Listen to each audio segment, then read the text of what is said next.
ಈಗ ನಮ್ಮ ಈ ಕಡೆಯಿಂದ ಈ ಭಾಗದಲ್ಲಿ ಅಂದರೆ ನಮ್ಮ ಎಂ ಜಿ ಉಳ್ಕೂರು ಗ್ರಾಮ ಪಂಚಾಯತಿ ಹತ್ರ ಈಗ ಹೊಸದಾಗಿ APMCಗೆ ಅದನ್ನು ಗಣಿಗಾರಿಕೆ ಮಾಡ್ತಾ ಇದ್ದಾರೆ. ಅದರಲ್ಲಿ ಸುಮಾರಾಗಿ ಈಗ ಅಲ್ಲಿ ಏನಾಗಿದೆ ಅಂದರೆ, ಮೊದಲನೇದು ಸರ್ಕಾರದಿಂದ ಅಲ್ಲಿ ಭೂವಿಜ್ಞಾನ ಇಲಾಖೆಯಿಂದ ಬರೀ 520 ಟನ್ನಿಗೆ ಮಾತ್ರ ಗ್ರಾನೈಟ್, ಅಂದರೆ ಕಲ್ಲು ತೆಗಿಯೋಕ್ಕೆ ಮಾತ್ರ, ಕಲ್ಲು ಗ್ರಾನೈಟ್ ಎಲ್ಲ ಕಲ್ಲು ತೆಗಿಯೋಕ್ಕೆ ಮಾತ್ರ ಅಲ್ಲಿ ಅನುಮತಿ ಸಿಕ್ಕಿತ್ತು. ಈಗ ಅದರಲ್ಲಿ ಸುಮಾರು ಅಂದರೆ ಈಗ 2000 ಟನ್ನಷ್ಟು ಈಗಲೇ ಎತ್ಬಿಟ್ಟಿದ್ದಾರೆ. ಅದು ಇಲ್ಲದೆ ಈಗ ಅದರಲ್ಲಿ 4-5 ಜನ ನಮ್ಮ ಭಾಗದವರೆಲ್ಲ ಸೇರಿಬಿಟ್ಟು ಅಲ್ಲಿ ಬೇಕಾದಷ್ಟು ಗಣಿಗಾರಿಕೆ ಇರೋದನ್ನು ಆ ಗ್ರಾನೈಟನ್ನು ತೆಗೆದು ಎಲ್ಲ ಚೆನ್ನಾಗಿ ಕಳಿಸ್ತಾ ಇದ್ದಾರೆ. ಅದರಲ್ಲೇದೊಂದು. ಆಮೇಲೆ ನಾವು ಈ ಘಟ್ಮಾದಮಂಗಲ ಪಂಚಾಯತಿ ಅಲ್ಲಿ ಕೂಡ ಒಂದು ಈ ಥರನ ಗಣಿಗಾರಿಕೆ, ಅಕ್ರಮ ಗಣಿಗಾರಿಕೆ ನಡೀತಾ ಇದೆ. ಅದರ ಬಗ್ಗೆ ಹೋರಾಟ ಇದೆ. ಇಲ್ಲಿ ನಮ್ಮ ಐಸುಂದರ ಮೆಟ್ಟೂರು ಹತ್ರ ಬೆಂಗಳೂರಿಂದ ತೊಗೊಂಡ್ಬಂದು ಆ ಕಸ ಎಲ್ಲ ತಂದು ಅಲ್ಲಿ ಹಾಕಿ ಪರಿಸರಕ್ಕೆಲ್ಲನೂ ಹಾಳು ಮಾಡುವಂಥ ಪರಿಸ್ಥಿತಿ ಮಾಡ್ತಾ ಇದೆ ಸರ್ಕಾರ. ಅದಕ್ಕೆ ಸ್ಥಳೀಯರು ಕೆಲವರೆಲ್ಲನೂ ರಾಜಕೀಯ ವ್ಯಕ್ತಿಗಳು ಅದಕ್ಕೆ ಪ್ರೋತ್ಸಾಹ ನೀಡ್ತಾ ಇದ್ದಾರೆ. ಅದೆಲ್ಲ ಆಗಬಾರ್ದು ಅನ್ನೋ ಉದ್ದೇಶದಿಂದ ನಾವು ನಾಳೆ ಒಬ್ಬರು ಹೋರಾಟ ಮಾಡಬೇಕು ಅಂತ ಅದನ್ನು ಆಯೋಜನೆ ಮಾಡಿದ್ದೀವಿ. ಅದಕ್ಕೋಸ್ಕರ ಈ ಭಾಗದ ಎಲ್ರಿಗೂ ಇದರಿಂದ ಏನಾಗತ್ತಂದರೆ, ಪ್ರತಿಯೊಂದೂ ಈಗ APMC ಆಗೋಕ್ಕೆ ನಮಗೇನು ಯಾರ್ದು ಅಡ್ಡಿ ಇಲ್ಲ, ಅಲ್ಲಿ ಕೆಲಸ ಮಾಡೋಕ್ಕೇನು ಅಡ್ಡಿ ಇಲ್ಲ.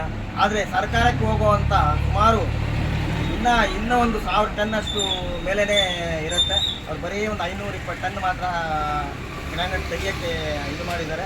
ಅದು ಏನು ಗ್ರಾನೈಟ್ ಎಲ್ಲ ಬರೀ ಕಲ್ಲುಗಳು, ಗುಡ್ಡೆಗಳು ಅದನ್ನು ತೆಗಿಯೋಕ್ಕೆ ಮಾತ್ರ ಅವರು ಅನುಮತಿ ಪಡೆದಿದ್ರು.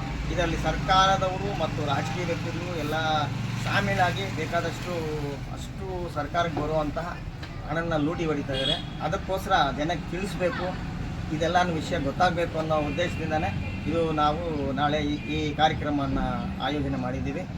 ಅದು ಅಲ್ಲದೆ ಈಗ ಬೆಂಗಳೂರಲ್ಲಿರೋ ಕಸ ಅಷ್ಟು 60-100 ಕಿಲೋಮೀಟ್ರಲ್ಲಿರುವಂಥ ದೂರದಲ್ಲಿರುವಂಥ ಪ್ರದೇಶ ಬಿಟ್ಬಿಟ್ಟು ಅಲ್ಲಿಂದ ತೊಗೊಂಡ್ಬಂದು ಇವಾಗ ನಮ್ಗೆ ಸ್ಪೀಡ್ ಕಾರಿಡಾರ್ ಹತ್ರ ಇದೆ, ಇಲ್ಲಿ ರೋಡ್ ಹತ್ರ ಇದೆ ಅಂದ್ಬಿಟ್ಟಿದ್ದೆ ತೊಗೊಂಡ್ಬಂದು ಅಲ್ಲಿ ಹಾಕಿದಾಗ ಆ ಕಡೆ ಹೆಚ್ಚು ಕಡಿಮೆ ಅಂದರೆ ಅಲ್ಲಿ ಒಂದು 50-60 ಹಳ್ಳಿಗಳಿಗೆಲ್ಲನೂ ಪರಿಸರನೇ ಎಲ್ಲ ಹಾಳಾಗೋಗುತ್ತೆ. ಆ ವಾಸನೆಗೆ ಅದು KGFವರೆಗೂ ಹೋಗುತ್ತೆ, ಈ ಕಡೆ ಬೇತ್ಮಂಗ್ಲವರೆಗೂ ಹೋಗುತ್ತೆ. ಆ ವಾಸನೆಯಲ್ಲಿ ಯಾರು ಬದುಕೋಕ್ಕೂ ಆಗಲ್ಲ, ಆ ಥರ ಆಗೋಗುತ್ತೆ. ಬೆಂಗಳೂರಿಂದ ಆ ಕಡೆ ಬೇಕಾದಷ್ಟು ಕಡೆ ಜಾಗ ನಿಂತ್ಕೊಂಡು ಅವ್ರು ನಮ್ಮಲ್ಲಿ ಬಂದು ಹಾಕುವಂಥ ಯಾಕೆ ಅಂತ ಕಾರಣ, ಯಾಕೆ ಅದಕ್ಕೆ ಅಷ್ಟು ನಮ್ಮ ರಾಜಕೀಯ ವ್ಯಕ್ತಿಗಳು ಈಗಿರೋರು ಅದಕ್ಕೆ ಯಾಕೆ ಆ ಥರ ಪ್ರೋತ್ಸಾಹ ಮಾಡಿದ್ರು ಅದು ನಮಗೆ ಗೊತ್ತಾಗ್ತಿಲ್ಲ. ಅದಕ್ಕೆ ಅದನ್ನು ಮಾಡಬಾರ್ದು ಅನ್ನೋ ಉದ್ದೇಶದಿಂದ ನಾಳೆ ನಾವು ಇದರ ಬಗ್ಗೆ ಜನಕ್ಕೆ ತಿಳಿಸ್ಬೇಕು, ವಿಷಯಗಳೆಲ್ಲನೂ ಗೊತ್ತಾಗಬೇಕು. ಈಗ ಆಡಳಿತ ಯಾವ ಥರ ನಡೀತಾ ಇದೆ ಏನು ಅನ್ನೋ ಉದ್ದೇಶದಿಂದನೇ ನಾವು ನಾಳೆ ಈ ಇಬ್ಬರು ಹೋರಾಟವನ್ನು ಮಾಡೋಕ್ಕೆ ಪ್ರಯತ್ನ ಮಾಡಿದ್ದೀವಿ. ಈ ನಮ್ಮ ಮಾಜಿ ಶಾಸಕರಾದ ಸಂಪಂಗಿ ಅವರು ಅವ್ರ ನೇತೃತ್ವದಲ್ಲಿ ನಾವೆಲ್ಲರೂ ಸೇರಿ ಮಾಡ್ತಾಯಿದ್ದೀವಿ. ಅದಲ್ಲದೆ ನಮ್ಮ JDS ಪಕ್ಷ ಮತ್ತು BJP ಪಕ್ಷದವರೆಲ್ಲನೂ ಮತ್ತು ಬೇರೆ ಸಂಘಟನೆಯವರೆಲ್ಲನೂ ಇದಕ್ಕೆ ಪ್ರೋತ್ಸಾಹ ನೀಡ್ತಾ ಇದ್ದಾರೆ. ಎಲ್ಲರೂ ಸೇರಿ ಸಮ್ಮುಖದಲ್ಲಿ ನಾವು ಇದನ್ನು ಹೋರಾಟ ಮಾಡೋಕ್ಕೆ ಈಗ ವ್ಯವಸ್ಥೆ ಮಾಡಿದ್ದೀವಿ.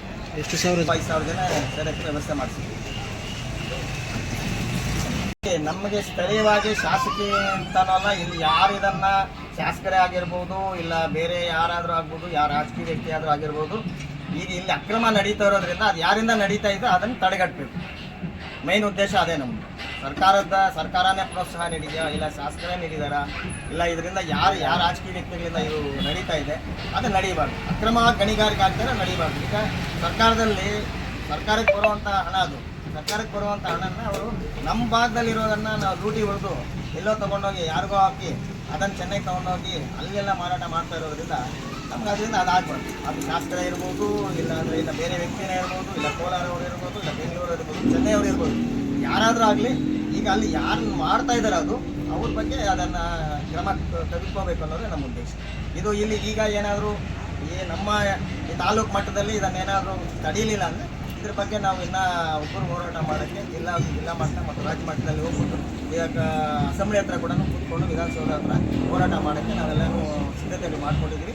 ಇದು ಇಷ್ಟರಲ್ಲೇ ತಡೆ ಆದರೆ ಇದನ್ನು ನಾವು ಇದು ಮಾಡ್ತೀವಿ. ಇಲ್ಲಾಂದರೆ ಮುಂದಿನ ನಮ್ಮ ಹೋರಾಟ ಬೇರೆ ಥರ ನಡೆಯುತ್ತೆ.